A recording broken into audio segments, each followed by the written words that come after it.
So why don't we talk about then how this case actually was initiated for law enforcement? On the night of July 15th, there were 3 911 calls from the grandmother, Cindy Anthony, and there was certainly an escalation of those calls that kind of started with allegations of theft and then eventually to the disappearance of a child. Perhaps we should listen to those calls. Yeah, I think that would be very helpful. Right. So why don't we listen to the first call? Hello. Hi, I need to bring someone into the police department. Can you tell me where I can, the closest one I can come into? What are you trying to accomplish by bringing them to the station? I have a 22-year-old person that has grand theft sitting in my auto with me. So the 22-year-old person stole something? Yes. Is this a relative? Yes. Okay, is this your son? Daughter.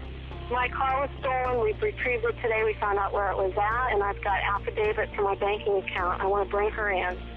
I want to press charges. Where did all of this happen? Hope Spring Drive. That's actually going to be in the jurisdiction of the sheriff's office. Let me transfer you. Okay. Because my next thing will be down to trial thing, and we'll have a court order together. If that's where you want to play, we'll do it. You'll never. Well, then you have me one more day. No, I'm not giving you another day. I've given you a month.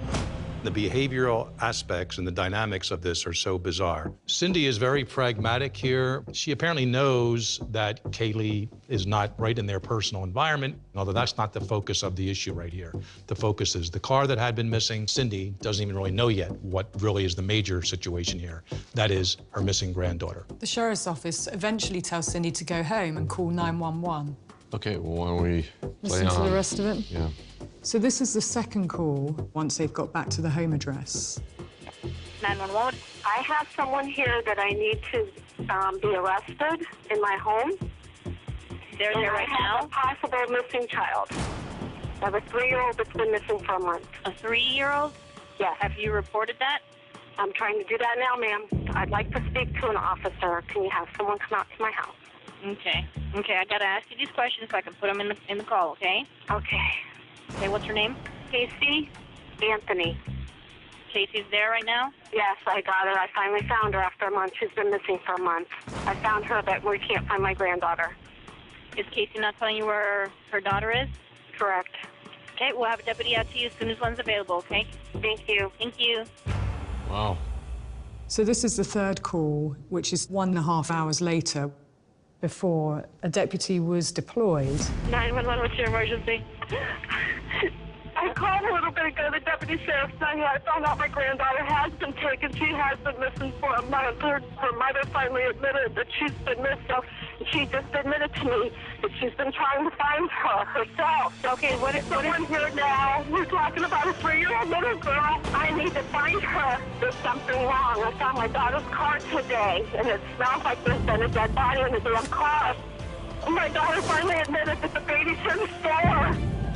What kind of response does that elicit from law enforcement? Well, certainly talk about an escalation. I mean, that kind of then just sets the tone as to the seriousness of what we may be getting into. Not only just knowing what was said, it was the way that phone call came in. You could hear that in Cindy Anthony's voice. Absolutely, the emotion, of course. It escalated to sheer panic. How long has she been missing for? I have not seen her since the 7th of June. George Caylee, listen. Caylee, listen. Is your daughter there? Yes. Can I speak with her? She's downstairs. They want to talk to you. Hello? Hello? Yes. Can you tell me a little bit what's going on?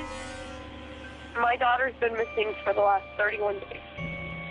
And you last saw her a month ago? 31 days. It's been 31 days. And a very calm reaction from the mother.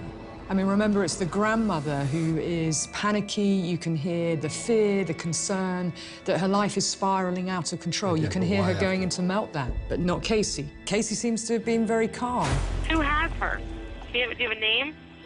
Her name is Zenaida Fernandez Gonzalez. Who is that? Babysitter? She's been my nanny for about 1.5 years, almost 2 years. And why are you calling now? Why didn't you call 31 days ago? I've been looking for her and have gone through other resources to try to find her, which was stupid. When you listen to that last, 911 call, it's still as bizarre today as it was from the minute I got involved in this case.